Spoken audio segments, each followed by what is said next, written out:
तो आज का टॉपिक हमारा मल्टीपल स्क्लेरोसिस है। और आज के टॉपिक में हम ये समझेंगे कि मल्टीपल स्क्लेरोसिस क्या होता है और मल्टीपल स्क्लेरोसिस में जो माइलियन शीथ का डीमाइलिनेशन हो जाता है, हट जाती है जो शीट, वो कौन सी शीट होती है और कैसे होता है। तो सबसे पहला टॉपिक हम जो है मार्कर में इंक डालेंगे।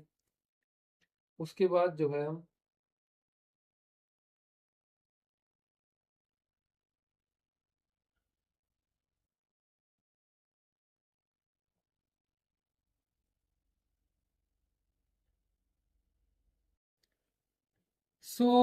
to understand the degeneration of the myelin sheath in multiple sclerosis, हमको पहले सबसे ये समझना पड़ेगा कि माइलिन शीथ होती क्या है और फॉर्मेशन इसका कैसे होता है। ठीक है, तो अगर हम एक न्यूरॉन बनाएं अलॉन्ग विद ढेर सारे डेंड्राइट्स,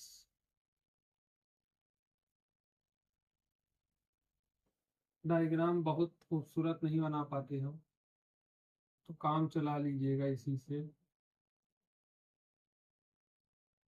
ठीक, और इस डेंड्राइट्स में जो भी कवरिंग अंदर की होती है इसको क्या हम कहते हैं? न्यूक्लियस कहते हैं। ठीक है, इसके अंदर कवरिंग को ऐसे ही इस साइड भी होता है, यही डेंड्राइट जो होते हैं वो इस साइड भी होते हैं, ये क्या है? डेंड्राइट्स हैं। ठीक है, बात समझिए। अब पेशेंट में होता क्या है कि जो आपके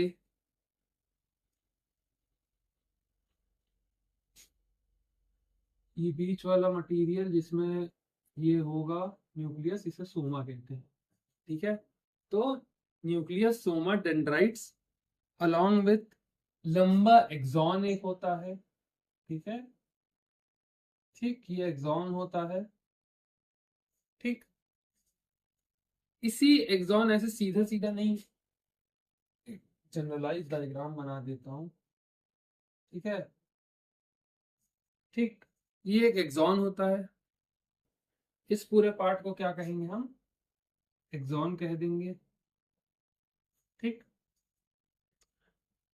इसमें एक सिलेंड्रिकल टाइप की कवरिंग होती है।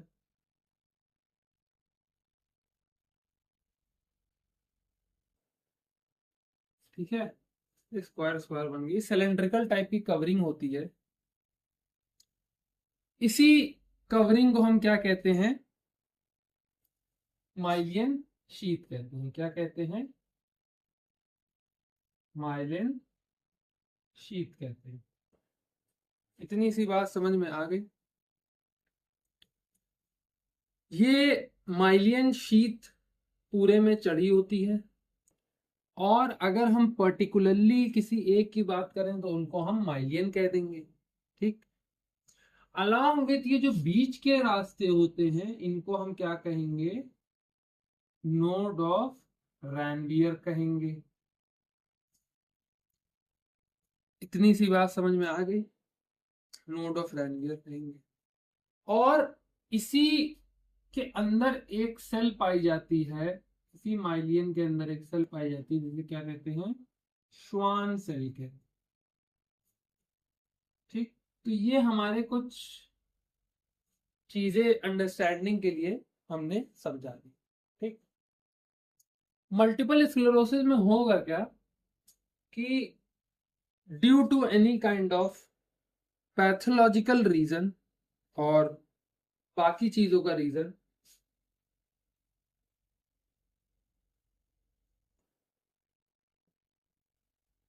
ये हमारे एक्सॉन ऊपर था तो ये एक्सॉन के टर्मिनल्स हो जाएंगे। यही एक्सॉन के टर्मिनल बाद में जाके डेंड्राइट दूसरे न्यूरॉन के डेंड्राइट से जाके कनेक्ट होते हैं, तो इसको एक्सॉन टर्मिनल कहा जाता है। ठीक, तो due to any type of pathological condition or infection or any type of systemic infection, this myelin sheath layering is damaged. ये जो myelin sheath की layering है इसमें डैमेज हो जाएगा. इस डैमेज होने के वजह से जो न्यूरॉन यहां से लेके यहां तक दूसरे न्यूरॉन में जा रहा था, जो आपका एक तरह का ये कह सकते हैं कि कंडक्शन करा रहा था. क्या करा रहा था? कंडक्शन करा रहा था. ठीक. नर्व इंपल्सेस का न्यूरॉन्स में क्या होता है? कंडक्शन होता है. ये कंडक्शन नर्व इंपल्सेस का स्लो हो जाएगा. इलेक्ट्रिकल इंपल्स जो होते हैं वो न्यूरॉन में ट्रांसमिट होते हैं. इन्हीं में जब स्लोनेस आ जाएगी, क्योंकि ये डैमेज हो गया है, ये एक तरह से as a lubricant and protective layer काम करता है. ठीक है. As a lubricant and protective layer की तरह माइलियन शीथ काम करती है. पर जब ये धीरे धीरे करके, जैसे यहाँ पे एक डैमेज हो गई, एक यहाँ पे डैमेज हो गई, एक यहाँ पे डैमेज हो गई, तो क्या मसला आता है कि जो कंडक्शन होता है ऑफ इलेक्ट्रिकल सिग्नल्स, ठीक, वो डिस्टर्ब हो जाता है या ब्लॉक हो जाता है या स्लो हो जाता है. मतलब अगर यहां से यहां तक पहुंचने में एक एग्जांपल 1 सेकंड लग रहा था, तो ये डैमेज होने के बाद उसको 2 से 2.5 सेकंड लगेगा. तभी पेशेंट में जो है चीजें स्लोनेस आने लगती है. ठीक है. ये एक तरह का न्यूरो डिजेनरेटिव डिजीज होगा. सिंपल सॉर्टेड सी बात ये है. ठीक. अब हम माइलियन के कुछ स्ट्रक्चर और फंक्शन की अगर हम बात करें,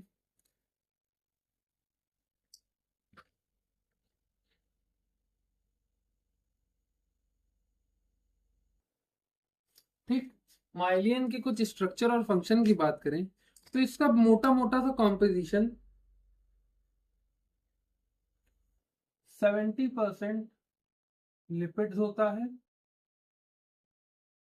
और 30% प्रोटीन होता है. ठीक. ये 70% लिपिड में 3 चीजें आते हैं: कोलेस्ट्रॉल, फॉस्फोलिपिड और ग्लाइकोलिपिड. Cholesterol, phospho, glycolipid. इतनी सी बात समझ में आई.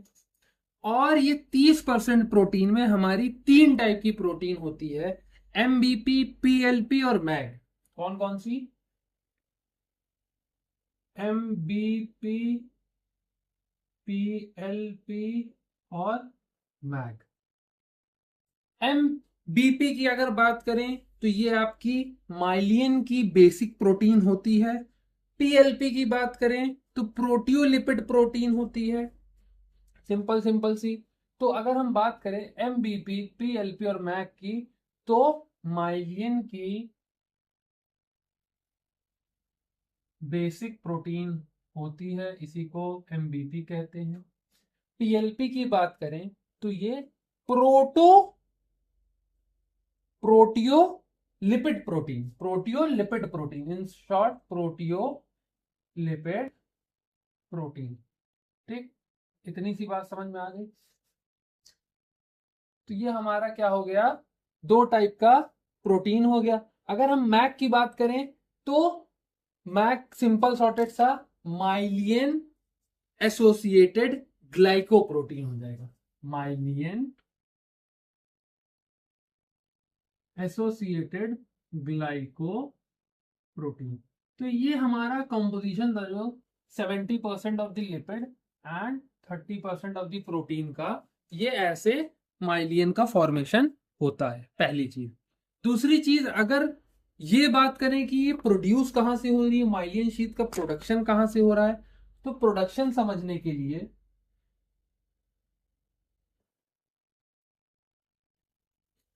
आपको 2 चीजें समझनी पड़ेंगी कि ये मेनली 2 जगहों से होगा. ठीक. फॉर एग्जाम्पल, सबसे पहला अगर बात करें हमारा सेंट्रल नर्वस सिस्टम की, तो इसमें ऑलिगो डेंड्रोसाइट से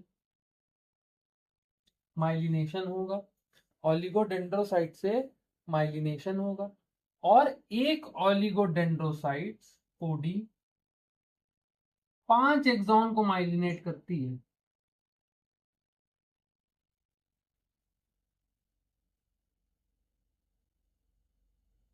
पांच एक्सॉन को माइलिनेट करेगी। ये सीएनएस में ओलिगोडेंड्रोसाइट से होता है। और अगर हम पेरिफेरल नर्वस सिस्टम की बात करें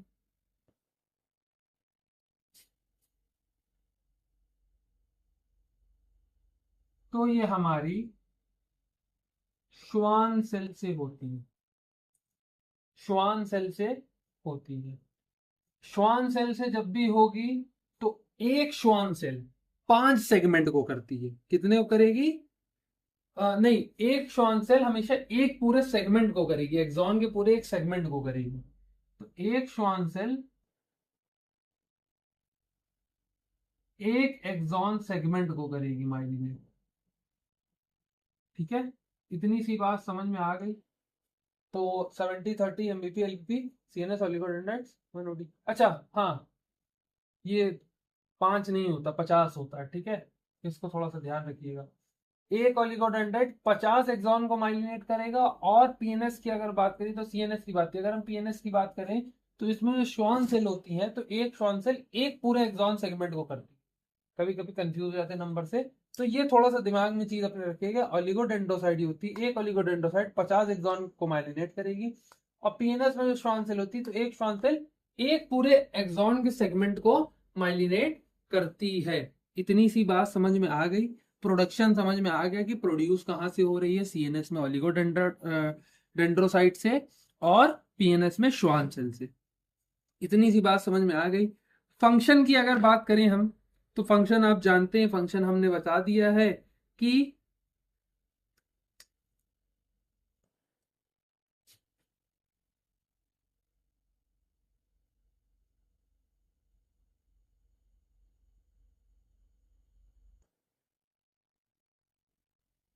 स्पीड बढ़ाने के काम आती है। ठीक है, कितने टाइम स्पीड? ऑलमोस्ट एक अनमाइलिनेटेड के मुकाबले 70 गुना स्पीड बढ़ाने के, 70 टाइम्स स्पीड बढ़ा देगी। ठीक है, 70 गुना स्पीड बढ़ाने के काम आती है, पहली चीज। दूसरी चीज, एक्सॉन को सपोर्ट करती है और न्यूट्रिशन देती है। एक्सॉन को क्या करेगी? सपोर्ट करेगी और न्यूट्रिशन देगी। और लास्ट चीज, इलेक्ट्रिकल इंसुलेशन प्रोवाइड करती है। ठीक है, ताकि इलेक्ट्रिकल सिग्नल्स बाहर ना जाए, वहीं जाए जहां उनकी जरूरत है। इतनी सी बात समझ में आ गई। इसको ऐसा समझिए कि जो नॉर्मल तार होती है उस पर जो रबर की कोटिंग होती है वही माइलियन शीथ है। इतनी सी बात समझ में आ गई। ये एक सिंपल सॉर्टेड सा चीजें थी। ठीक,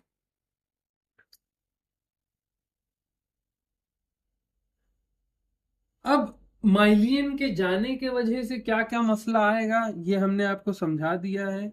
माइलियन के जाने वजह से कंडक्शन स्लो हो जाएगा या ब्लॉक हो जाएगा, या तो कोई ऐसा मसला आएगा जिसके वजह से जो न्यूरॉन है वो डेथ होने लगेंगे, क्योंकि न्यूट्रिशन और सपोर्ट भी दे रही है, स्पीड कम हो रही है, इलेक्ट्रिकल इंसुलेशन चला जाएगा।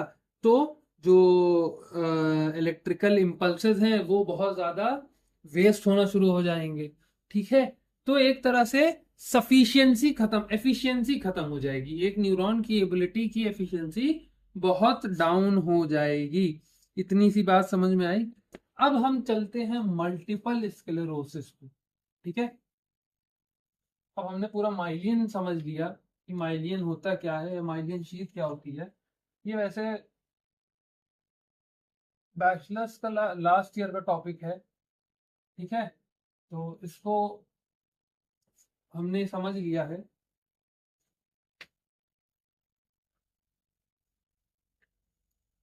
तो मल्टीपल स्क्लेरोसिस को हम कह सकते हैं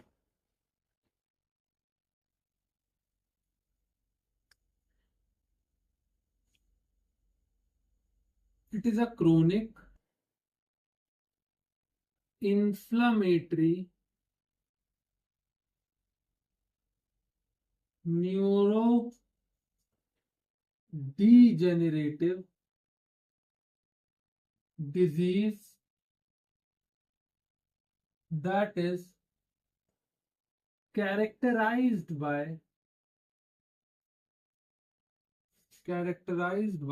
इसकी भी इंक खत्म हो गई है क्या? That is characterized by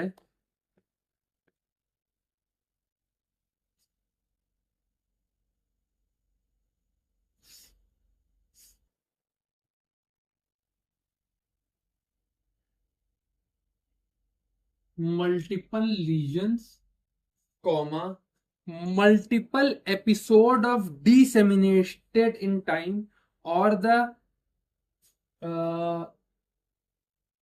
demyelination at multiple times, or we can else say a multiple lesion or the multiple episode in time.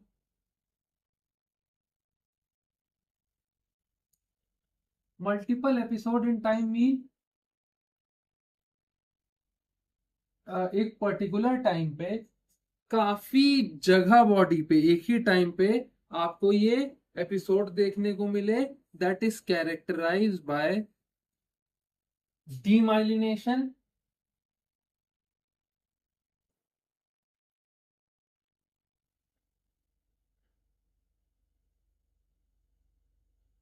And axon का लॉस होना शुरू हो जाए। इतनी सी बात समझ में आई? अगर मोटी मोटी बात करें कि मल्टीपल स्क्लेरोसिस की डेफिनेशन क्या है, तो ये हमारे पास एक डेफिनेशन निकल कर आ जाएगी। ठीक, मल्टीपल का मतलब होता है मेनी, मतलब मल्टीपल। ठीक है, कई जगह में अगर डीमाइलिनेशन देखने को मिल जाए तो उसी को हम मल्टीपल स्क्लेरोसिस कहेंगे। मल्टीपल का मतलब होता है कई जगह, स्क्लेरोसिस का मतलब होता है हार्डनिंग या स्कारिंग। ठीक है, जिसे हम ग्लियोसिस भी कहते हैं। क्या कहेंगे? ग्लियोसिस कहेंगे। तो स्क्लेरोसिस का एक मिनट होगी,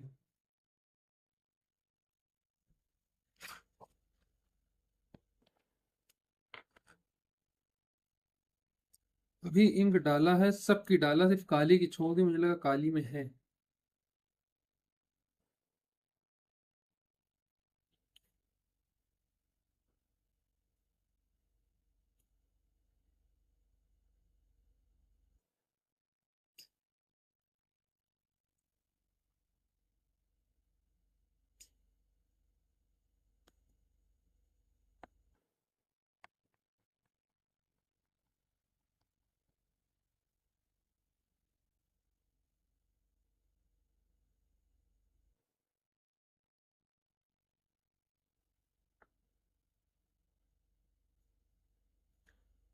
तो इतनी सी बात समझ में आई? जो हमारा स्क्लेरोसिस है उसका मतलब होता है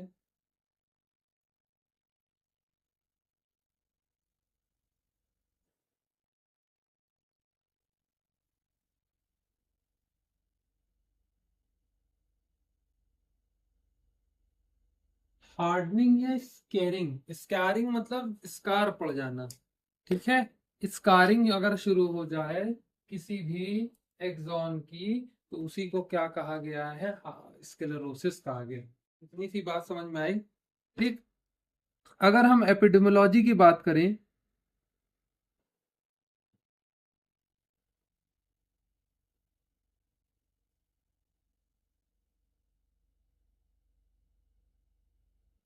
तो हमको ये समझ में आता है कि ये सबसे ज्यादा यंग अडल्ट्स में कॉमन है। इसमें कॉमन है, यंग अडल्ट्स में कॉमन है। ठीक है, फीमेल टू मेल रेशियो देखा जाए तो ये कहा जा सकता है कि female to male ratio, F to M ratio जो है इसका, F to M ratio is 3:1 का। ठीक है, 3:1 का देखने को मिलेगा। मोस्टली उन अडल्ट्स में देखने को मिलेगा जो 20 से 40 साल के हैं। ठीक है, इतनी सी बात समझ में आ गई? इंडिया पे ये कम होता है बट धीरे धीरे करके बढ़ रहा है। और अगर एथनिसिटी ग्रुप की बात करें तो सबसे पहले वाइट को सबसे ज्यादा अमाउंट में होता है, फिर उसके बाद आपकी ये साउथ मतलब ब्लैक पीपल को होता है, फिर अब आते हैं एथनिसिटी में एशियन। तो एशियन अभी नंबर स्लो है, मतलब ऑलमोस्ट 1 लाख में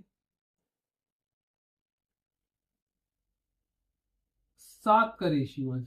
1 लाख लोगों में से 7 को, मैक्सिमम 7 को हो रहा है, ये नंबर 3 से 7 के बीच में वैरी करता है, ठीक है, पर मैक्सिमम 1 लाख में से 7 लोगों में देखा जा रहा है इन इंडिया। इंडिया में देखा जा रहा है, ठीक है। तो व्हाइट जो कोकैशियन व्हाइट होते हैं, ब्लैक मतलब जो आपके नाइजीरिया साउथ अफ्रीका के साइड के होते हैं, और एशियन आप इधर एशिया की जितनी कंट्रीज है इसमें प्रिविलेंसी इस अकॉर्डिंग में है, ठीक है। इतनी सी बात समझ में आ गई। अगर हम बात करें कुछ ऐसी चीजों की कि अगर एमएस में सबसे ज्यादा जो लीजन आता है वो किस एरिया में आता है,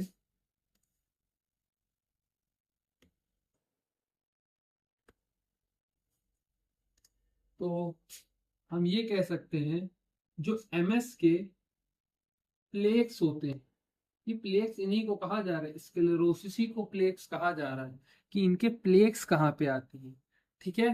तो बेसिक बेसिक सा ये देखा गया है कि आपका पेरीवेंट्रिकुलर वाइट मैटर में सबसे ज्यादा आता है। पेरीवेंट्रिकुलर वाइट मैटर जो है वो मोस्ट कॉमन है। मोस्ट कॉमन साइट कौन सी है? पेरीवेंट्रिकुलर वाइट मैटर, ठीक है। सेकंड क्या है? कॉर्पस कलोसम है।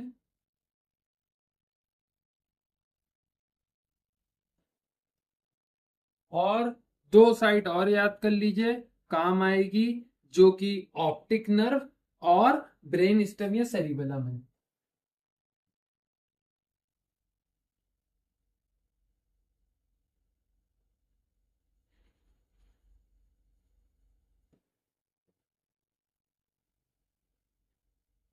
ठीक है, इतनी सी बात समझ में आ गई। इतनी सी इन टोटल बात समझ में आ गई कि नहीं आ गई कि ये एक तरह का क्रॉनिक इन्फ्लेमेटरी डीजनरेटिव डिसऑर्डर है जिसको कैरेक्टराइज किया जाता है। मल्टीपल लीजन से मल्टीपल एपिसोड आएंगे इसके किसी टाइम पे डीमाइलिनेशन और एक्सोनल लॉस से। स्क्लेरोसिस का मतलब होता है हार्डनिंग या स्कारिंग, और प्रिवलेंसी देखी गई है यंग अडल्ट में age 20 to 40। Female to male ratio अगर 3:1 का देखा गया है, और एथनिसिटी के हिसाब से सबसे ज्यादा व्हाइट को होता है, फिर ब्लैक, फिर एशियन को होता है। और इंडिया में ऑलमोस्ट 1 लाख में 7 लोगों को ये बीमारी देखी गई है, और ये नंबर धीरे धीरे करके बढ़ता जा रहा है। ये प्लेग जो होता है उसका मेन जो एरिया पार्ट ऑफ ब्रेन कौन सा होता है? वो पेरिवेंट्रिकुलर व्हाइट मैटर होता है। सेकंड कॉर्पस कलोसम होगा, थर्ड ऑप्टिक नर्व होगी, चौथा ब्रेन स्टेम या सेरिबेलम का एरिया में अगर आपको डीमाइलिनेशन देखने को मिल रही है तो वो मल्टीपल स्क्लेरोसिस की वजह से होगी। इतनी सी बात समझ में आया? समझ रहे? ठीक।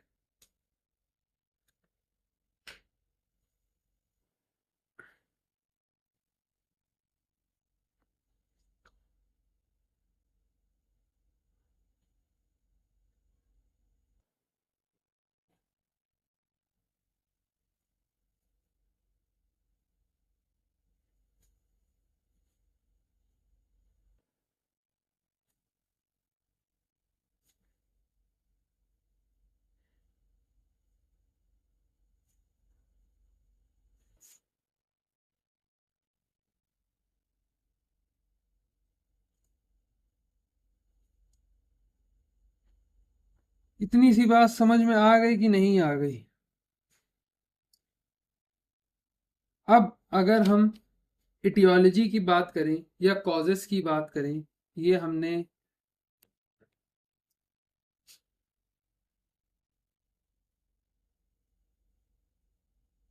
इटियोलॉजी की बात करें तो ये बहुत ढेर सारे फैक्टर पे डिपेंड होता है। अगर पहला फैक्टर हम जेनेटिक्स उठा लें, ठीक है, तो जेनेटिक्स में हम क्या समझ सकते हैं कि जो हमारी एलीली होती है एक, फॉर एग्जाम्पल एक जीन होती है जिसका नाम होता है HLA, ठीक है, आगे भी नंबर है तो वो हमको खुद ध्यान में नहीं है ऐसे, ठीक है। तो HLA जीन जो होती है, HLA I think HLA DRB1, ठीक। तो ये सबसे ज्यादा जेनेटिक रिस्क फैक्टर होता है, HLA DRB1 जो होती है, इसके वजह से आपको सबसे ज्यादा देखने को मिल सकता है। और प्योरली जेनेटिक फैक्टर पे आप नहीं इसको रिलाय करा सकते हैं। इतनी सी बात समझ में आ गई, क्योंकि हर वेरिएंट में हर अलग अलग तरीके जीन जेनेटिक काम की वजह से ये चीजें देखी गई हैं। सेकेंडली अगर हम बात करें तो इन्वायरमेंटल कॉज की बात करते हैं।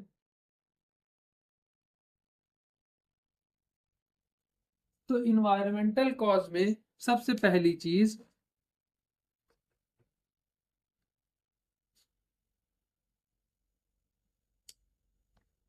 इन्वायरमेंटल फैक्टर में सबसे पहली चीज जो है वो लो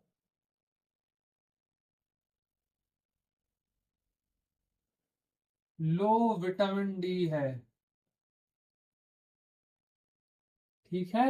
जिन पेशेंट में लो विटामिन डी होता है उसी में ये चीजें देखी गई हैं। इतनी सी बात समझ में आ गई। दूसरा इन्वायरमेंटल फैक्टर हमारा एप्स्टीन बार वायरस है,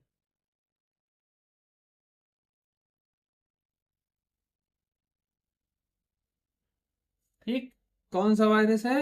एप्स्टीन बार वायरस है। ये एक यूनिवर्सल EBV इन्फेक्शन की वजह से MS को कराता है, ठीक है। और ये सबसे ज्यादा देखा जाने वाला MS के कंडीशन में पाया जाने वाला वायरस है। स्मोकिंग एक अदर कॉज है। स्मोकिंग के वजह से आपको डबल रिस्क हो जाएगा फॉर हैविंग मल्टीपल स्क्लेरोसिस और obesity along with immunological attack on myelin. Obesity along with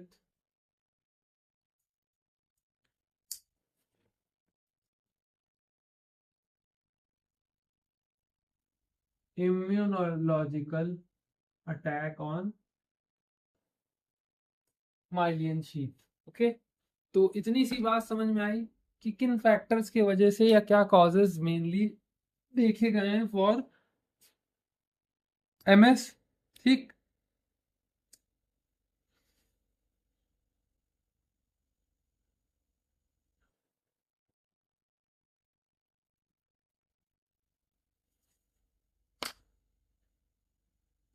इतनी सी बात समझ में आई, ठीक।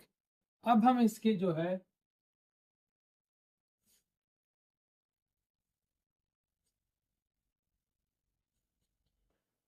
पैथोफिजियोलॉजी की बात करें तो हमको तो लगता है आपके ऊपर ही से जाएगी इसकी पैथोफिजियोलॉजी,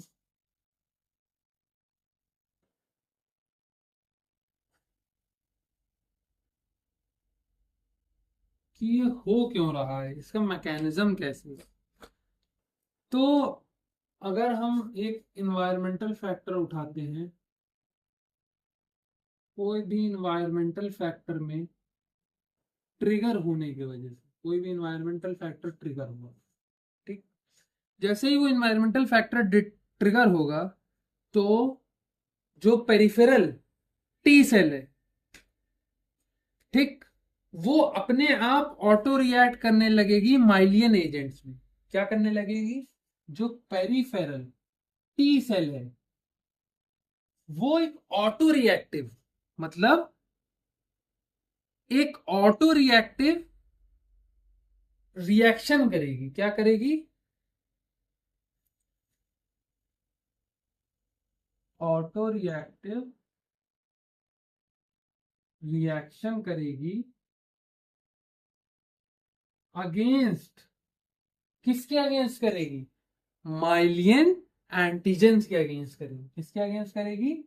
माइलियन एंटीजन के अगेंस्ट करेगी, ठीक है, एंटी, चलो लिख ही दे रहा है, ठीक। अब इसके बाद क्या होगा, जैसे ही कोई इन्वायरमेंटल फैक्टर, अरे यार पूरा नहीं लिखते, को जैसे भी कोई इन्वायरमेंटल ट्रिगर पेशेंट को मिलेगा, तो जो पेरिफेरल टी सेल है, जो पेरिफेरल पेरिफेरल टी सेल है, वो ऑटो रिएक्टिव रिएक्शन करेगी अगेंस्ट माइलियन एंटीजन। यही टी सेल जो है, यही टी सेल जब रिएक्शन करके ब्लड ब्रेन बैरियर को क्रॉस करेगी, क्या करेगी, जब ब्लड ब्रेन बैरियर को क्रॉस करेगी, तो ये एक तरह का अडेशन अडेशन समझ रहे, अडेशन मॉलिक्यूल, मतलब चपक जाने वाला मॉलिक्यूल बना देगी, ठीक, क्या बना देगी, चपक जाने वाला मॉलिक्यूल। तो जब भी किसी भी पेरिफेरल टी सेल को ऑटो रिएक्टिव रिएक्शन होता अगेंस्ट द माइलियन एंटीजन, तो जब भी वो क्या क्रॉस करेगी,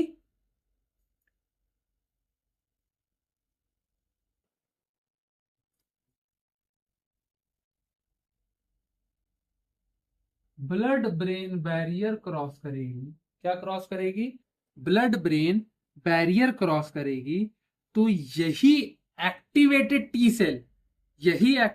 टी सेल एक्सप्रेस करने लगेंगी adhesion molecule. Activated T cell express adhesion molecule. इतनी सी बात समझ में आई, ठीक। उसके बाद क्या होगा, उसके बाद की बात समझिए, ये जब एडिशन दिखाने लगेगी, तो मेनली सीएनएस में इन्फ्लेमेशन आ जाएगा। क्या आ जाएगा, सीएनएस में इन्फ्लेमेशन आ जाएगा। क्यों इन्फ्लेमेशन आ जाएगा, क्योंकि जब ये एडेसिव मॉलिक्यूल दिखाने लगी, चपकने लगी एक मॉलिक्यूल में, तो सीएनएस में क्या होगा, डायपेडेसिस हो जाएगा। क्या हो जाएगा, डायपेडेसिस हो जाएगा इनटू सीएनएस। इसी के वजह से क्या आ जाएगी, सीएनएस में इन्फ्लेमेशन आ जाएगी। सेंट्रल नर्वस सिस्टम को लगेगा भैया इन्फ्लेमेशन आ गई है, तो टी सेल जो जाएगी वो फिर री इनकाउंटर करने के लिए जाएगी।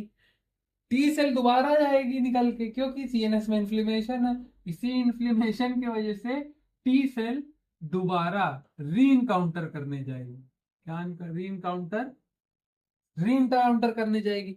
ये फिर से री इनकाउंटर करेगी माइलियन एंटीजेंस को।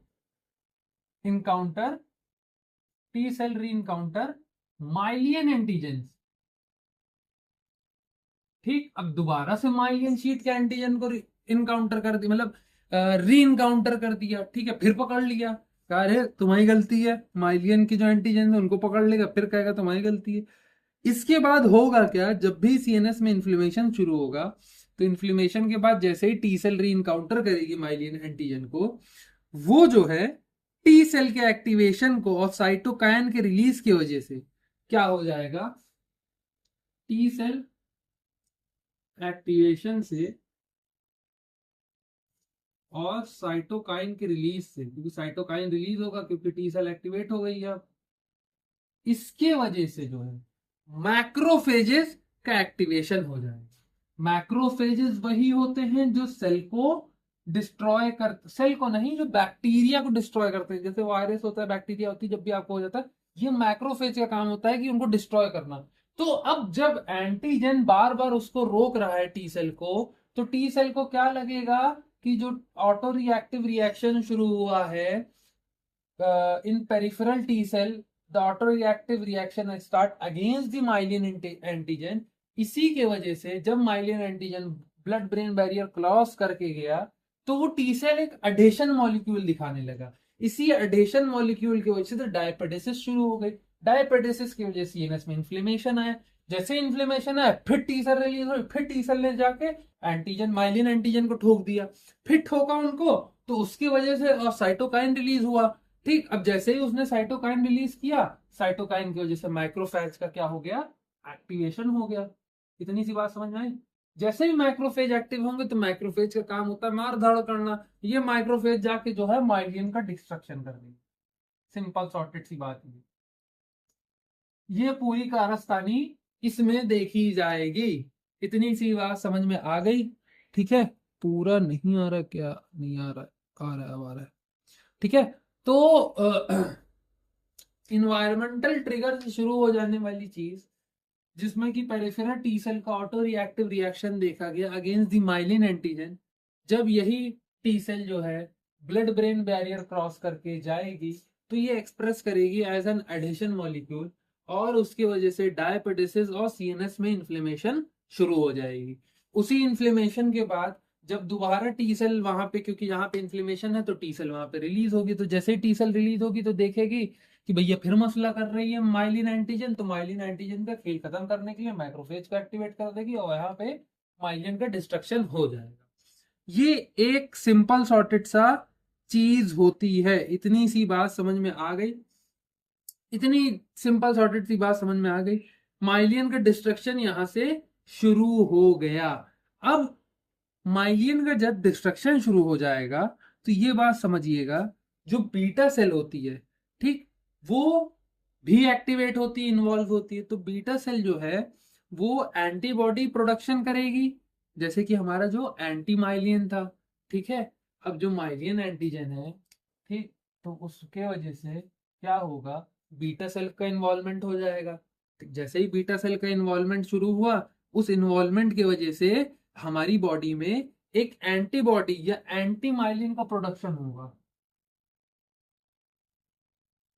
क्यों? क्योंकि अब बॉडी ने आइडेंटिफाई कर लिया साला यही ये माइलिन चीज दिक्कत कर रही है, एक गलती की वजह से, क्योंकि पेरिफेरल टी सेल ने एक ऑटो रिएक्टिव अपने आप बना हुआ reaction against the myelin antigen कर दिया।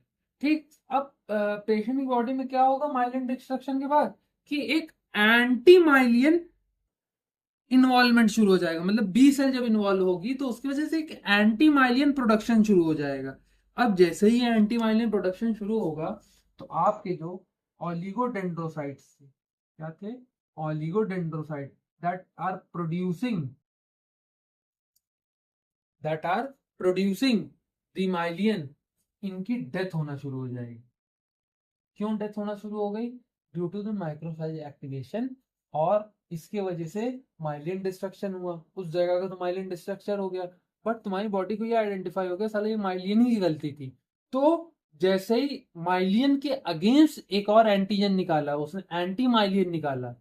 ठीक है, अब वायरस के अगेंस्ट जैसे एंटीवायरल बनती है, तो वैसे माइलियन के अगेंस्ट बॉडी ने एक एंटी माइलियन बना लिया। ठीक है, क्योंकि बी सेल का इन्वॉल्वमेंट वहां पे शुरू हो गया।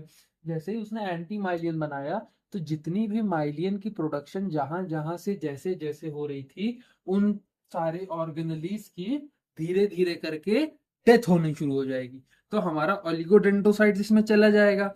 उसके बाद क्या हो जाएगा, आपका एक्सोनल इंजरी देखने को पेशेंट को मिलेगी। एक्सोनल इंजरी के साथ साथ आपको ग्लियोसिस भी देखने को मिलेगा। क्या मिलेगा? ग्लियोसिस भी देखने को मिलेगा, या प्लेग्स देखने को मिलेगा। ठीक है, इन्हीं ग्लियोसिस की बात की स्टेट क्या आ जाएगी आपकी? प्लेक्स आ जाएगी। प्लेक्स आ गई। ठीक, प्लेक्स, प्लेग का मतलब अगर मोटा मोटा से कहें, प्लेग का फॉर्मेशन अगर इसमें बात करें हम, तो प्लेग का मतलब होता है एक ऐसी महामारी जो बहुत ढेर जल्दी फैल जाए। जैसे चूहों की बीमारी हो, जैसे कोविड हो गई, तो कोविड एक तरह का प्लेग था।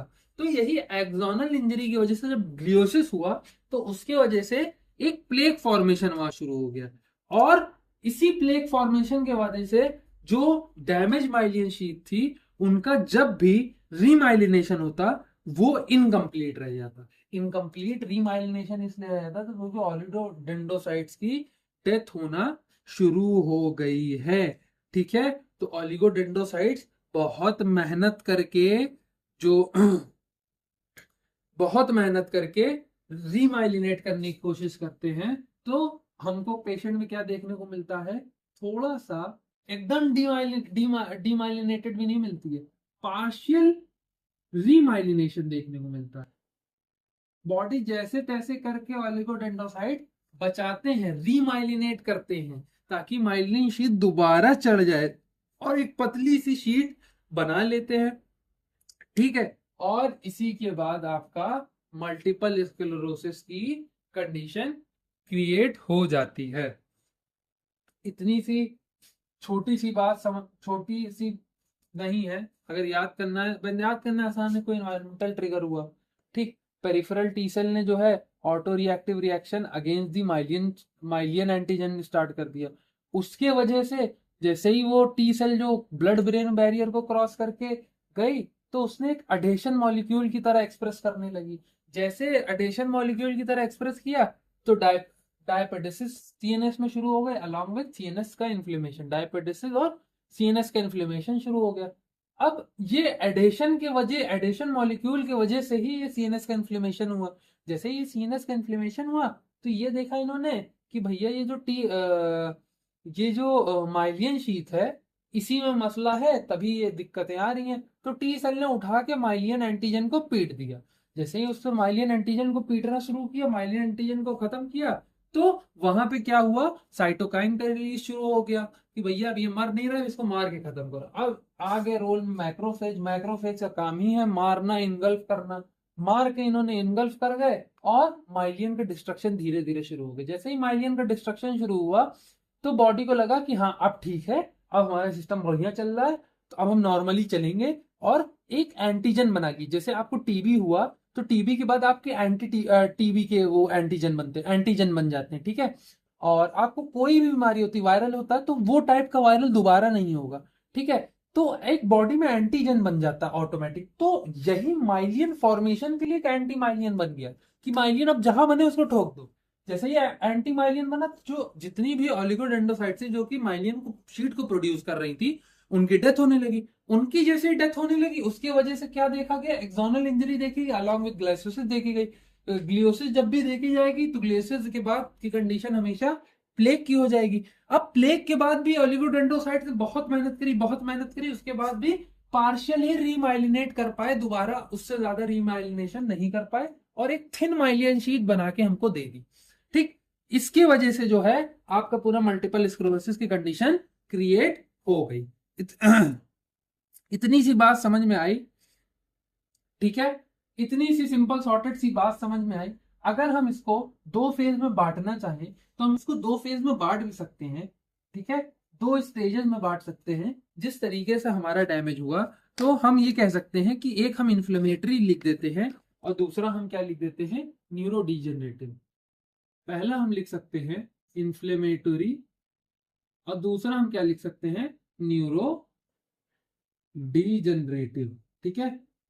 अब जाके फ्लो आया है पढ़ाने में, ठीक है। तो दो कॉजेस जो हमारे देखे गए हैं, दो फेजेस देखे गए हैं। ये क्या है, ये दो फेजेस हैं, क्या है, फेजेस हैं, जिन दो फेजेस में डैमेज हो रहा है, ठीक है। Damage of the myelin sheath हो रहा है। तो इन्फ्लेमेटरी फेज में ये देखा गया है कि दोबारा दोबारा रिलैक्सिंग होगी, रीइमिटिंग पैटर्न दिखेंगे, ठीक। इन्फ्लेमेशन बढ़ता चला जाएगा, रीमाइलेशन पार्शियली अनसक्सेसफुल होगा। क्या होगा, रीमाइलिनेशन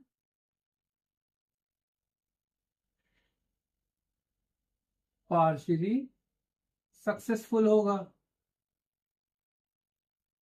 ठीक है। रीमाइलिनेशन जो है पार्शियली सक्सेसफुल हो रहा है। उसके बाद क्या हो रहा है, जब भी पेशेंट को कोई भी टाइप की इम्यूनोथेरेपी दी जा रही है, तो उस पे उसका रिस्पॉन्स मिल रहा है। इम्यूनोथेरेपी मतलब इम्यूनिटी को डाउन करने वाली थेरेपी। क्यों, क्योंकि बॉडी की एक इम्यूनिटी बन गई है कि अब भैया एंटी माइलिन एंटीजन हमने बना लिया है, ठीक। एंटी एंटी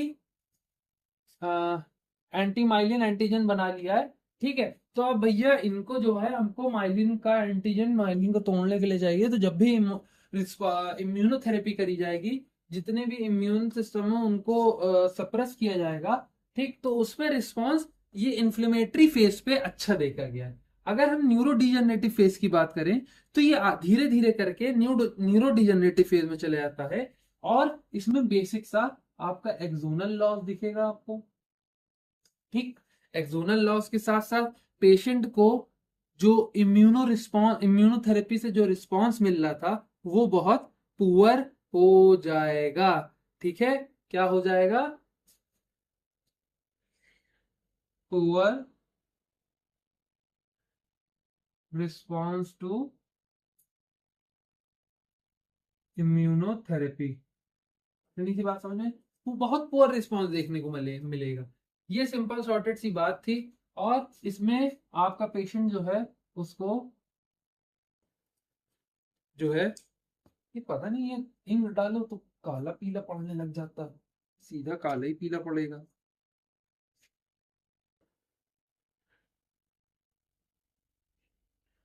ब्रेन एट्रोफी शुरू हो जाएगी। ठीक है, इतनी सी बात समझ में आ गई। सिंपल सॉर्टेड सी बात ये थी, ये समझ में आ गई कि नहीं आ गई? ठीक है।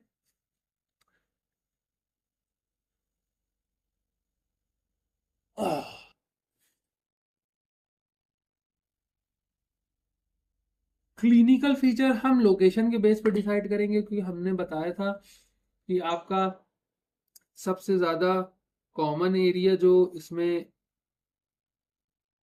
पाया जा रहा है, तो मतलब एरिया वाइज अगर हमने ये बताया था कि मल्टीपल स्क्लेरोसिस सबसे पहले किसे इफेक्ट करता है, पेरीवेंट्रिकुलर वाइट मैटर को इफेक्ट करेगा, फिर कॉर्पस कोलोसम को करेगा, फिर कॉर्पस कोलोसम के बाद optic nerve, brain stem, cerebellum, ये सब को करेगा। तो इसी के हिसाब से अगर हम इसका क्लिनिकल फीचर समझने की कोशिश करें, पैथोफिजियोलॉजी मेरे ख्याल से समझ में आ गई होगी आप लोगों को। ठीक है, इससे और डेप्थ में समझने का आप लोगों को फायदा नहीं है। ठीक,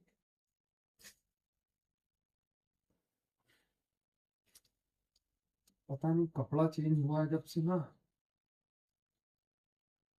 काफी नहीं कर रहा। पता नहीं कितनी खराब सी दाढ़ी काट दी है उसने मेरी, कल तो मास्क लगा के जाना पड़ेगा। तो अगर हम सिम्टम्स की बात करें, क्लिनिकल फीचर्स की,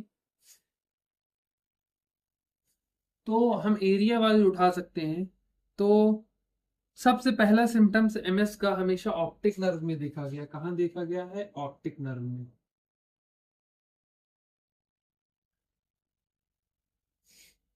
ऑप्टिक नर्व में आपको यूनिलेटरल विजुअल लॉस और एक साइड की बाहर की तरफ का विजन लॉस हो जाएगा। एक साइड के बाहर की तरफ का विजन लॉस हो जाएगा, तो यूनिलेटरल विजुअल लॉस देखा गया है, अलोंग विथ डिस्क्रोमाटॉप्सिया। एक चीज होती है, क्या होती है? डिस्क्रोमाटॉप्सिया। ठीक है, डिस्क्रोमा का मतलब होता है कि कलर, जो कलर का वो होता है, एक लेवल होता है, वो कलर कम दिखने लगता है। ठीक है, बेसिकली एक कलर आपको कम दिखने लगेगा, that is red. Red colour का डीसैचुरेशन स्टार्ट हो जाएगा। क्या स्टार्ट हो जाएगा? डीसैचुरेशन स्टार्ट हो जाएगा। इतनी सी बात समझ में आई। नेक्स्ट की अगर हम बात करें, तो हमारे पास ब्रेन स्टेम है। एक बात ये ध्यान में रखिएगा कि जब भी आपको ऑप्टिक नर्व में कोई भी सिम्टम देखने को मिलेगा, तो ऑप्टिक नर्व के सिम्टम अगर देखने को मिल रहे हैं और आपको मल्टीपल स्क्लेरोसिस डायग्नोज हो गया, तो ये सिम्टम्स आपके लंबे टाइम तक रहते हैं, ज्यादा नहीं, 1 महीने तक ऑलमोस्ट रहते हैं, मतलब 3 से 4 हफ्ता, 5 हफ्ता। ठीक है, ऐसे रहते हैं। और ये बहुत आगे तक भी जा सकते हैं, डिपेंडिंग अपॉन द एज और other factor of the patient, और depending upon the severity of the myelin sheath degeneration. तो ये ऑलमोस्ट ऑलमोस्ट 10-12 हफ्ते तक भी जा सकते हैं। तो 3, 4, 5 का एक नॉर्मल रेंज उठा लीजिए, और 5 से 10 समझिए, 5 से 12 समझिए। ठीक है, तो ऑप्टिक नर्व के जो सिम्टम्स होंगे, जैसे कि यूनिलैटरल और डिस्क्रोमेटोसोमिया, सो और डिस्क्रोमाटॉप्सिया, तो ये सब जो दोनों चीजें होंगी, ये आपकी 5 से 10 हफ्ते में रिटर्न आ जाएंगी। रही बात ब्रेनस्टेम की, तो ब्रेनस्टेम में जो है आपको कहाँ कहाँ दिक्कत देखने को मिलेगी। अगर इप्सिलेटरल की बात करें, तो इप्सिलेटरल साइड में आपको अडक्शन का फेलियर देखने को मिलेगा।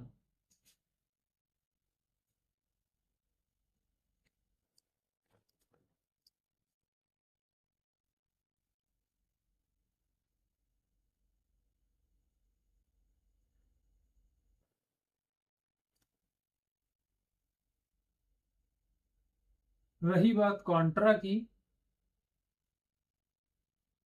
ठीक, कॉन्ट्रालेटरल में आपको अबडक्शन में फेलियर देखने को मिलेगा।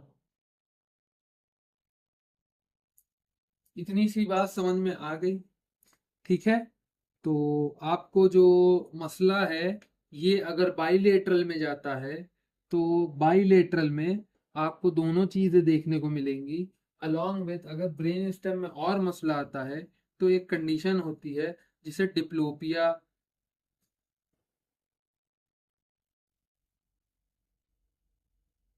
Along with vertigo, along with nystagmus, ये सब हम डिस्कस कर चुके हैं, ठीक है। ये सारी चीजें हम डिस्कस कर चुके हैं, ठीक। ये सब देखने को मिलेगा किसी पेशेंट में आपको क्रेनियल नर्व सिक्स का इन्वॉल्वमेंट जो कि डिप्लोपिया दिखाता है। इन टोटल 5 6 7 का इन्वॉल्वमेंट रहेगा, 5 6 एंड 7। 5 किसके लिए होती है? 5 अगर इफेक्टेड होगी तो डिप्लोपिया होगा, अगर सिर्फ 6 इफेक्टेड होगी तो फेशियल नमनेस होगी। क्या होगी? फिफ्थ जो है वो किसके लिए होगी? फेशियल नमनेस के लिए होगी। Fifth is for facial numbness, sixth is for diplopia, और हमारी 7 जो है फेशियल वीकनेस के लिए होगी। इतनी सी बात समझ में आई, ठीक। तो ये तीन चीजें भी आपको ब्रेन स्टेम के टाइम पे, अगर ब्रेन स्टेम में एमएस पढ़ा है तो देखने को मिलेगी। नेक्स्ट हमारे पास जो ब्रेन का पार्ट है वो है सेरिबेलम। सेरिबेलम की अगर हम बात करें तो सेरिबेलम में जब भी इफेक्ट आएगा तो आपको क्या देखने को मिलेगा? सेरिबेरल अटैक्सिया देखने को मिलेगा, ठीक है। अटैक्सिया पे पूरी वीडियो आएगी पर अभी नहीं, काफी बाद में आएगी, तो उसको आप देख लीजिएगा, चेकआउट कर लीजिएगा, ठीक है। तो सेरिबेलर अटैक्सिया अलोंग विथ आपको कभी कभी इंटेंशनल ट्रेमर देखने को मिलेंगे, ट्रेमर देखने को मिलेंगे, ठीक। और कभी कभी डिसआर्थिया डिसमेट्रिया भी देखने को मिलेगा। डिसमेट्रिया, डिसआर्थ्रिया, डिसआर्थ्रिया वगैरह सब पढ़ा दिया। डिसआर्थ्रिया स्कैनिंग ऑफ समझ रहे, डिसमेट्रिया भी पढ़ा चुके हैं, ठीक है। तो एक बार उसकी वीडियोस आप चेकआउट जाके कर लीजिएगा, ठीक। अब नेक्स्ट की अगर हम बात करें,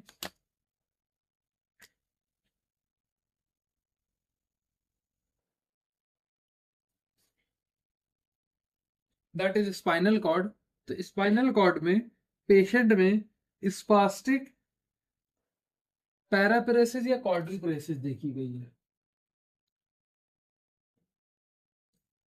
पैरा या तो क्वाड्री पेरेसिस देखी गई है, स्पास्टिक टाइप की पैरा या क्वाड्री पेरेसिस देखी गई है। इसके बाद पेशेंट में bladder bowel dysfunction, bladder BD bowel dysfunction देखा गया है, ब्लैडर और बावल का। अलॉन्ग विथ एक साइन होता है जिसे हम कहते हैं हर्मीट साइंस। हमने इससे पहले भी हर्मीट साइंस के बारे में पढ़ा है, LHERMITTES, Hermite science. Hermite science में एक इलेक्ट्रिकल शॉक लगता है पेशेंट को जब भी वो नेक फ्लेक्शन करता है, ठीक है। और ये क्लासिक मल्टीपल स्क्लेरोसिस का सिम्टम है, सबसे ज्यादा क्लासिक, ठीक है। तो इसको हम थोड़ा सा रेड से लिख दे रहे हैं। तो ये सिम्टम्स आपको देखने को मिलेगा, that is Hermite science, which is electrical shock down the spine when a person flex his neck, flexion of neck causes electrical shock down the spine।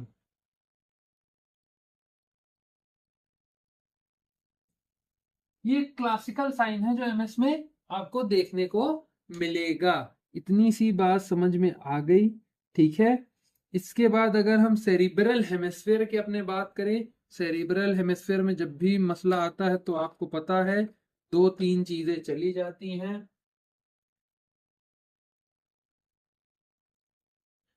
अगर हेमिस्फीयर में, पूरे हेमिस्फीयर में मसला आ गया सेरिब्रल, तो कॉग्निटिव, मूड,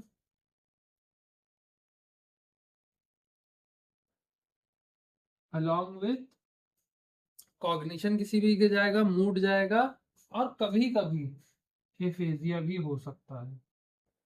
ठीक है, इतनी सी बात समझ में आ गई। तो ये एक मोटे मोटे से clinical feature according to the location where the particular neuron have been affected, ये देखा जा सकता है कि अगर ऑप्टिक नर्व में मसला आया है, ऑप्टिक नर्व के न्यूरॉन में डीमाइलिनेशन देखने को मिला है, ठीक है, तो unilateral vision loss along with dyschromatopsia, brain stem में इप्सिलेटरल में अबडक्शन फेल हो जाएगा, कॉन्ट्रालेटरल में अडक्शन फेल हो जाएगा, क्वाड्रिलेटरल अबडक्शन फेल हो जाएगा, along with diplopia, vertigo and nystagmus. और इसमें आपका इन्वॉल्वमेंट जो है फिफ्थ, सिक्स्थ और सेवेंथ का होता है। फिफ्थ में आपका फेशियल नर्व का फेशियल नर्वनेस आने लगेगी, सिक्स्थ में डिप्लोपिया दिखने लगेगा, सेवेंथ में फेशियल वीकनेस आ जाएगी। सेरिबेलम की बात करें, cerebral ataxia along with intentional tremor, dysmetria and dysarthria. Dysarthria जो होता है आपका स्कैनिंग स्पीच होती है। ठीक है, स्पाइनल कॉर्ड की बात करें, स्पास्टिक और spastic paraparesis along with quadriparesis is seen in patient. और आपका जो ब्लैडर और बावल का फंक्शन है उसमें भी दिक्कत आती है। एक चीज पेशेंट और दिखाएगा, दैट इज हर्मीट साइंस। जब भी फ्लेक्शन ऑफ नेक करेंगे तो पेशेंट को एक इलेक्ट्रिकल शॉक टाइप का लगेगा down the spine. Cerebral hemisphere में कोई भी सिम्टम दिक्कत आती है तो सिम्टम कॉग्निशन, मूड या एफेजिया में जा सकते हैं। इतनी सी बात समझ में आ गई। ठीक है, इसके बाद जैसे अभी हमने हर्मीट साइंस पढ़ा गया है जो सबसे ज्यादा कॉमन पाया जाता है, ठीक, एक क्लासिक साइन है, बट जरूरी नहीं ना पेशेंट, हर पेशेंट को मल्टीपल स्क्लेरोसिस में ये देखने को मिले। कभी कभी ये जिनको सर्वाइकल रहता है उनमें भी ये देखने को मिलता है। इतनी सी बात समझ में आ गई।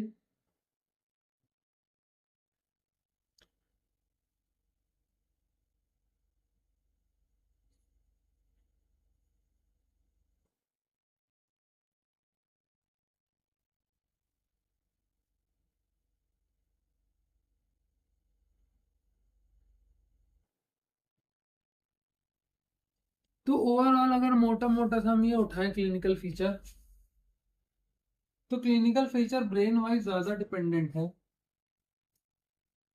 ठीक है, और कुछ क्लिनिकल फीचर हम ऐसे भी पढ़ेंगे जो स्पेशली 80 to 90% केसेस में देखे ही देखे जाते। ठीक है, जितने भी क्लिनिकल ये चीजें हैं ये इसको हमको ये नहीं बताती हैं कि उसको एमएसई है, क्योंकि ब्रेन का मसला थोड़ा सा कॉम्प्लेक्स होता है। मेरे ख्याल से सबसे ज्यादा कॉम्प्लेक्स पार्ट जो है हम लोग के बॉडी का वो ब्रेन है। ठीक है, सबसे ज्यादा कॉम्प्लेक्स पार्ट है। तो अब एक चीज से दूसरी चीज का कोरिलेशन इतनी जल्दी नहीं निकाल के लिख सकते। ठीक है, तो अगर एक हम यूनिक या हाई यील्डिंग सिम्टम्स की बात करें, या एक ऐसे सिम्टम्स की बात करें जो हर पेशेंट में देखने को मिलता है, तो हमारे पास मोटे मोटे से 5 सिम्टम्स हैं। दैट इज फटीग, सबसे पहला सिम्टम थकान, दूसरा पेन, तीसरा स्पास्टिसिटी, चौथा ब्लैडर, पांचवा कॉग्निशन।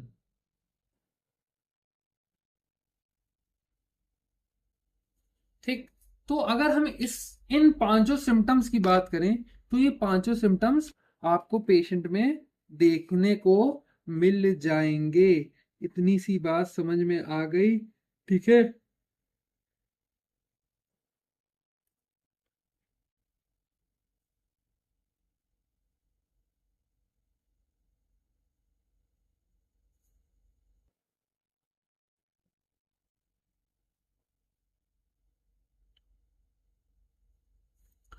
फटीग जो देखी गई है पेशेंट में, ठीक है, ये सबसे ज्यादा पाया जाने वाला सिम्टम्स है।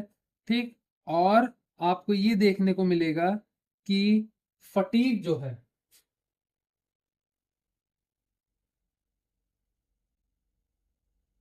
गर्मी के टाइम और दोपहर में,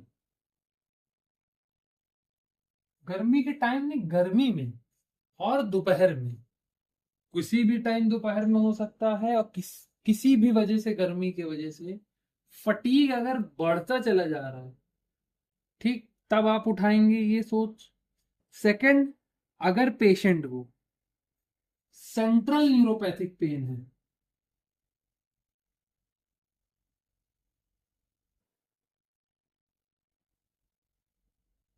ठीक है, सेंट्रल न्यूरोपैथिक पेन है with Hermite science, with Hermite science, या मस्कुलोस्केलेटल है,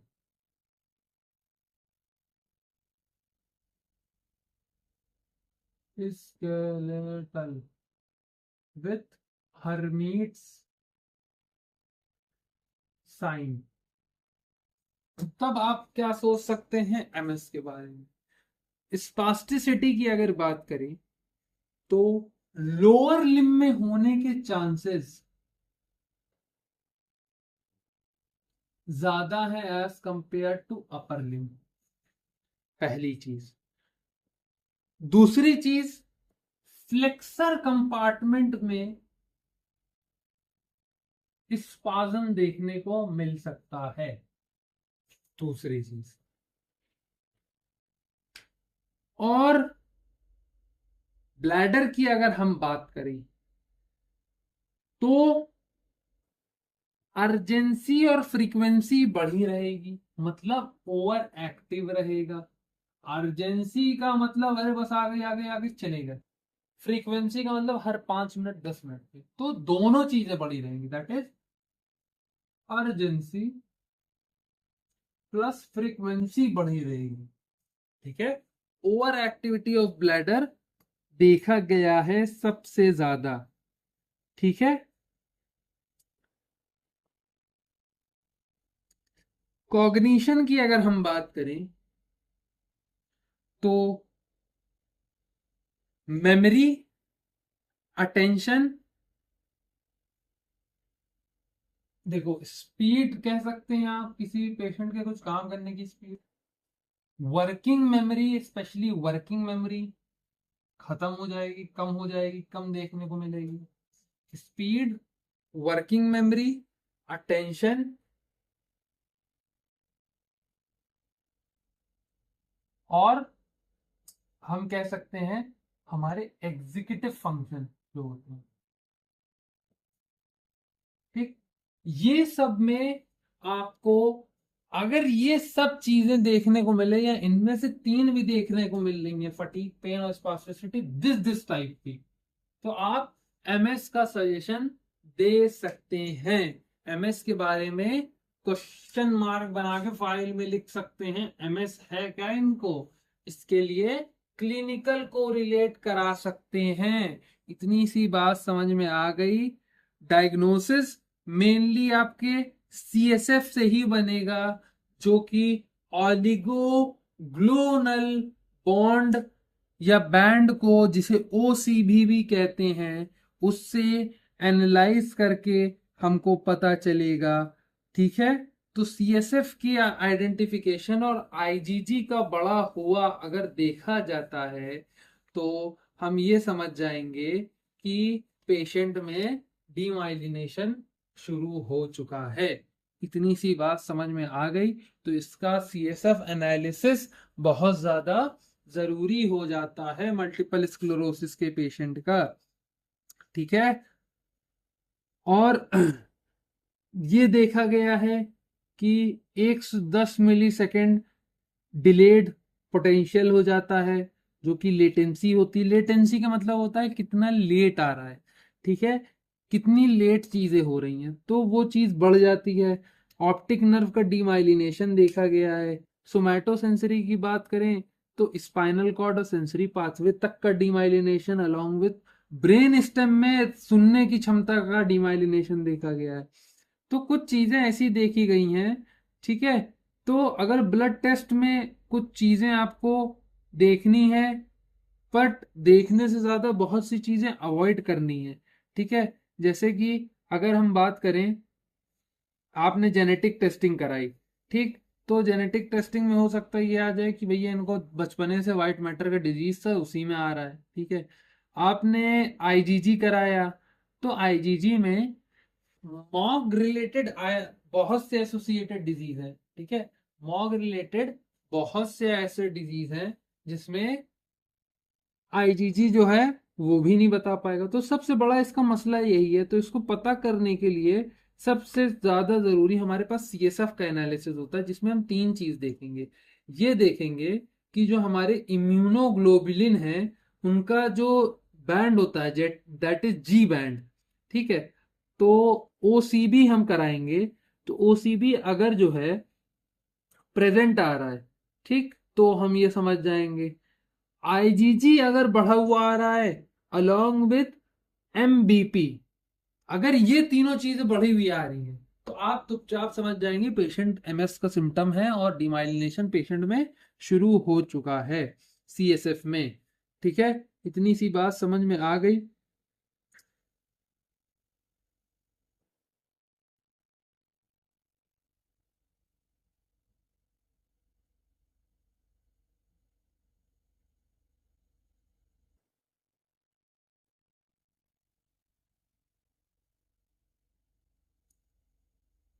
इसकी अगर हम इसके देखिए मल्टीपल स्क्लेरोसिस में ये समझिएगा कि ये डीमाइलिनेशन का डिजीज है।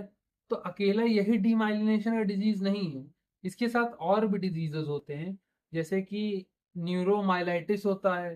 ठीक है, न्यूरोमाइलाइटिस का मसला होता है, ये भी एक तरह का आपका ऑटो इम्यून डिजीज है। मॉग होता है। ठीक, मॉग के साथ साथ कभी कभी एक्यूट डिसेमिनेटेड इंसेफेलोमाइलाइटिस देखने को मिलता है। ठीक, तो ये सब देखने को मिलता है अलग अलग पेशेंट में अलग अलग कंडीशन के हिसाब से। तो इन सब के हिसाब से अगर हम मैनेजमेंट सीखना चाहें, फिजियोथेरेपी मैनेजमेंट क्या होगा, तो हम मैनेजमेंट में सबसे पहली चीज तो आप असेस करेंगे पेशेंट का कि असेसमेंट क्या क्या आ रहा है। ठीक है, तो अगर हम expanded disability status scale, that is EDSS, चलिए बता ही देते हैं। ठीक है, इसकी अदर डिजीजेस जो हैं वो हम जरूर कवर करेंगे, बट अभी नहीं। ठीक है, ये आपको लेटर लेक्चर में देखने को मिलेगी, क्योंकि बहुत कॉम्प्लेक्सिटी है उसमें। थोड़ी सी सिंप्लिसिटी वाली चीजें अभी आ रही हैं चैनल पे। जब चैनल में 100 वीडियोस के ऊपर हो जाएंगी, 120 वीडियोस के ऊपर हो जाएंगी, उसके बाद चैनल में कॉम्प्लेक्सिटी बढ़ जाएगी। हो सकता है कार्डियो का भी शुरू हो जाए उसके बाद से इसी चैनल पे। ठीक है, कार्डियो पल्मोनरी भी समझा दिया जाए। ठीक, तो असेसमेंट की अगर हम बात करें, तो असेसमेंट के लिए हम EDSS, that is expanded disability status scale,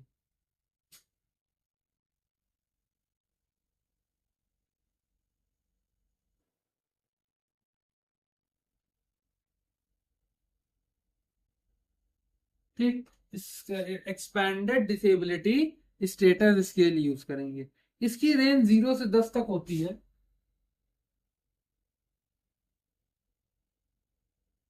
क्या होती है? 0 से 10 तक इसकी रेंज होती है। 0 मतलब नॉर्मल है, 10 मतलब खेल खत्म। ठीक है, तो हम एक एक रेंजेस के बारे में समझेंगे। जैसे 1 से 3 मतलब होता है, कभी भी पेशेंट आपने देखा जो कि पूरा एम्बुलेटरी में चल रहा है,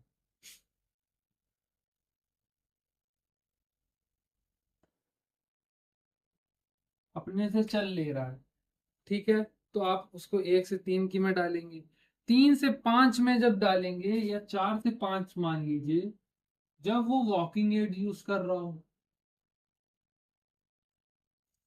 ठीक, 6 या 6 से 7 में कब डालेंगे?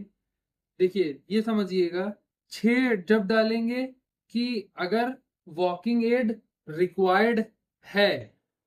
फॉर एग्जाम्पल, अब 4 से 5 जो है, आप क्या लिख सकते हैं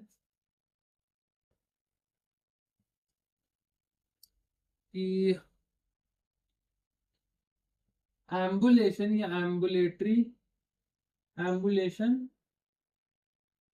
विथ सपोर्ट या विथ लिमिटेशन।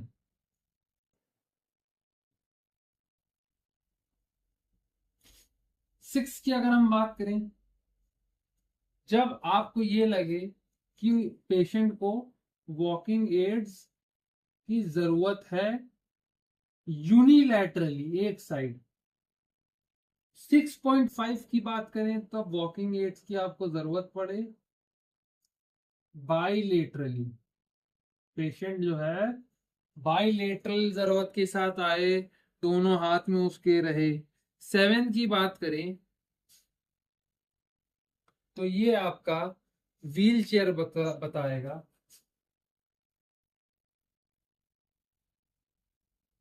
8 9 की बात करें तो ये बेड बताएगा। 10 की बात करें तो ये डेथ बताएगा। इतनी सी बात समझ में आई। 10 आप किसी को रेटिंग नहीं दे सकते एमएस की वजह से कि कोई की डेथ हो जाती है, तो आप क्या कहेंगे कि उसकी स्कोरिंग 10 पे चली जाएगी धीरे धीरे। ठीक है, इतनी सी बात समझ में आ गई। गेट चेक करने के लिए असेसमेंट आप 6 मिनट वॉक टेस्ट कराएंगे। ठीक है, और 25 फुट वॉक टेस्ट भी करा सकते हैं, जो कि एक स्पेसिफिक है। कौन सा टेस्ट? गेट के लिए 20 फुट वॉक टेस्ट कराएंगे और पेशेंट का गेट ऑब्जर्व करेंगे कि गेट में क्या मसला देखने को मिल रहा है।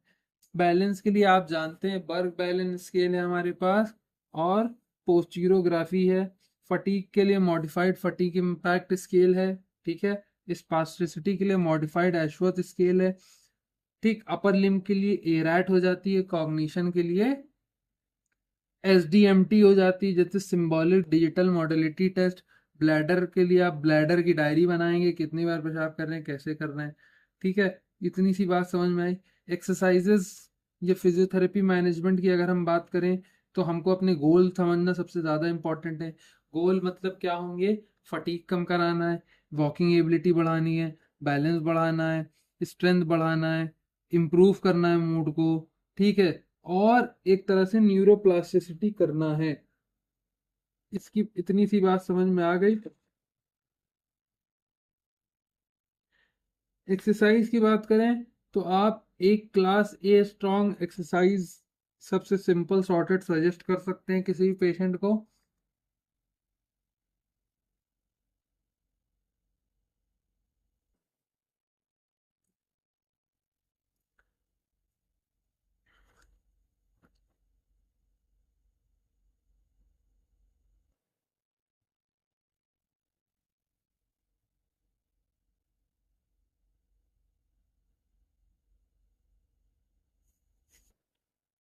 ये असेसमेंट वाला पार्ट क्लियर समझ में आ गया होगा मेरे ख्याल से। अब थोड़ा सा हम एक्सरसाइज प्रिस्क्रिप्शन और बाकी चीज़ों पे चलते हैं। ठीक,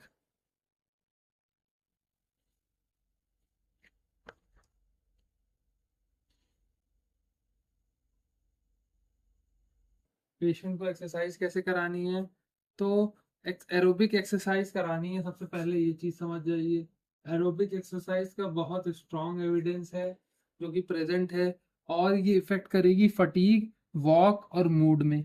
प्रिस्क्रिप्शन के लिए बनाने के लिए आपको 2 से 3 टाइम पेशेंट को पर वीक कराना है, 2 से 3 डेज पर वीक कराना है।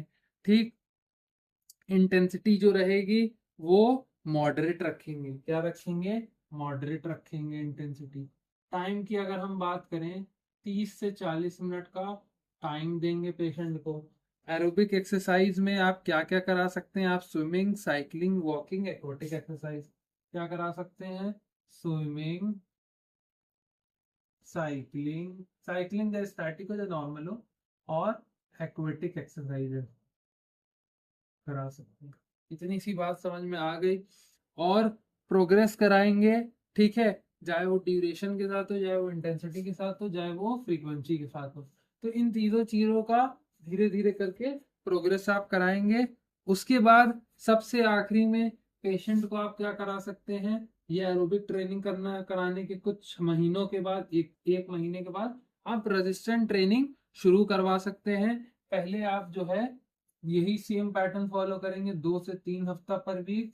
उसके बाद जो है, अच्छा दोनों एविडेंस बेस्ड चीजें हैं और दोनों का स्ट्रॉन्ग एविडेंस है कि ये आपका वॉकिंग में फटीग घटाने में बहुत काम आती है। ठीक है, इंटेंसिटी की बात रखें तो इंटेंसिटी वही मॉडरेट रहेगी, around 50 to 70% of heart rate पे चलेगी चीजें। ठीक है, सेट्स जो रहेंगे हमेशा 2 और 4 के बीच में सेट्स रहेंगे, और उन्हीं सेट्स के बीच में जो रेपिटेशन हम रखेंगे वो 8 से 15 रखेंगे, क्योंकि हमको स्ट्रेंथ बिल्ड करनी है। 8 से 15 या 8 से 12, 8 से 12 रेपिटेशन की थी, हाँ 8 से 12 आप रखेंगे। ठीक, आपका मेन फोकस जो होना चाहिए वो लोअर लिम्ब में होना चाहिए। अगर लोअर लिम्ब की हम बात करें तो लोअर लिम्ब में भी हिप एक्सटेंसर, नी एक्सटेंसर, प्लांटर फ्लेक्सर, ये 3, हिप एक्सटेंसर, नी एक्सटेंसर और प्लांटर फ्लेक्सर, ये 3 पे आपका मेन फोकस होना चाहिए। और सेम ऐसे ही कर करके आप इसमें भी प्रोग्रेशन लाएंगे। इतनी सी बात समझ में आ गई।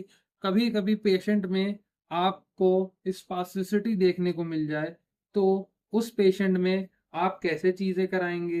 पेशेंट की चीजें ऐसे कराएंगे कि पेशेंट को सबसे पहले, अगर स्पास्टिक पेशेंट आता है तो आप पहली चीज ये समझ जाइए कि स्पास्टिसिटी में स्ट्रेचिंग बहुत जरूरी है। That is prolong low load stretching. ठीक है, प्रोलॉन्ग लो लोड स्ट्रेचिंग बहुत ज्यादा जरूरी है। ठीक है, सस्टेन स्ट्रेच कराएंगे, जितना सस्टेन कर सकते हैं 20 सेकंड, 30 सेकंड, 1 मिनट स्ट्रेच कराएंगे और फिर छुड़वाएंगे ताकि स्पास्टिसिटी रिड्यूस्ड हो जाए। सेकेंड चीज आप क्या कराएंगे, आप पेशेंट के अगर एंकल पे आपको देखने को मिल रहा है स्पास्टिसिटी ज्यादा, तो एंकल स्प्लिंट आप यूज कर सकते हैं। क्या यूज कर सकते हैं? एंकल स्प्लिंट आप यूज कर सकते हैं। तीसरी चीज, आप फंक्शनल इलेक्ट्रिकल स्टिमुलेटर यूज कर सकते हैं। फंक्शनल इलेक्ट्रिकल स्टिमुलेटर यूज कर कब सकते हैं? जब पेशेंट फुट ड्रॉप का हो। किस कंडीशन में? फुट ड्रॉप में कर सकते हैं। ठीक, फुट ड्रॉप के साथ साथ कभी कभी आपका पेशेंट जो है वो कभी कभी फुट ड्रॉप के साथ साथ आपका पेशेंट जो है मसल वीकनेस के साथ भी आ सकता है, तो उसमें भी आप उसे यूज कर सकते हैं। इतनी सी बात समझ में आ गई। ठीक, टास्क स्पेसिफिक बैलेंस ट्रेनिंग कराएंगे, डुअल टास्क ट्रेनिंग कराएंगे, यही सब चीजें रिपीटेडली कराएंगे। इतनी सी बात समझ में आ गई। ठीक, हॉट एनवायरनमेंट अवॉइड कराएंगे, क्योंकि हमने बताया अभी आपको फटीग हॉट एनवायरनमेंट की वजह से बढ़ता है, तो हॉट एनवायरनमेंट अवॉइड करवाएंगे। ठीक है, एरोबिक एक्सरसाइज मेजॉरिटी में आपका ध्यान रहेगा जब स्टार्ट करेंगे, फिर रेजिस्टेंट की तरफ उसको धीरे धीरे करके पुश करेंगे। उसके बाद जो है आप एक टाइमिंग दे देंगे, एक कॉग्निशन की एक्सरसाइज बता देंगे, ये सब चीजें आप कराएंगे। किसी पेशेंट में अगर आपको सेरिब्रल एटैक्सिया दिखता है, जो कि हमने सेरिब्रल एटैक्सिया की बात की थी, अगर सेरिब्रल एटैक्सिया दिखता है, a patient with cerebral ataxia of MS, तो उसमें आप क्या करा सकते हैं? आप फ्रेंकल्स एक्सरसाइज करा सकते हैं। कौन सी एक्सरसाइज? फ्रेंकल्स एक्सरसाइज। ये सब हम सब एक साथ कवर करेंगे, एक साथ के धीरे धीरे करके कवर होंगी चीजें। फ्रेंकल्स एक्सरसाइज एक बार देख लीजिएगा, वीडियो लंबी ना हो इसीलिए मैं चीजें पुश नहीं कर रहा हूँ। ऑलमोस्ट 1 घंटे के ओवर हो गया एमएस का। ठीक है, फ्रेंकल्स एक्सरसाइज कराएंगे। ठीक, along with core stability, trunk stability। ठीक, तो core stability comma trunk stability, ये दोनों चीज आपने करा दिया। इसके बाद अगर पेशेंट सेरिब्रल अटैक्सिया का थोड़ा सा पैसे वाला है तो आप रोबोटिक्स करा सकते हैं पेशेंट को। ठीक, अगर रोबोटिक्स नहीं करा सकते हैं तो वेटेड डिवाइस यूज कर सकते हैं, जैसे कि रिस्ट वेट हो गया, ठीक, और बाकी चीजें हो गई। ठीक, क्या यूज कर सकते हैं, वेटेड डिवाइस यूज कर सकते हैं। अगर पेशेंट में ट्रेमर दिख रहा है, ट्रेमर के टाइम पे ये अगर वेटेड डिवाइस उनके हाथ में बांध दिया जाए तो ट्रेमर के सिम्टम बहुत हद तक घट जाते हैं। पर डिपेंड करता है कि आप किस चीज का किस टाइम पे रिहैबिलिटेशन कर रहे हैं। आप सेरिब्रल अटैक्सिया का rehabilitation in the patient of multiple sclerosis कर रहे हैं, not the patient with Parkinson disease. ठीक है, तो सब पेशेंट के लिए कंडीशन के हिसाब से अलग अलग चीजें होती हैं। ठीक है, इतनी सी बात समझ में आ गई।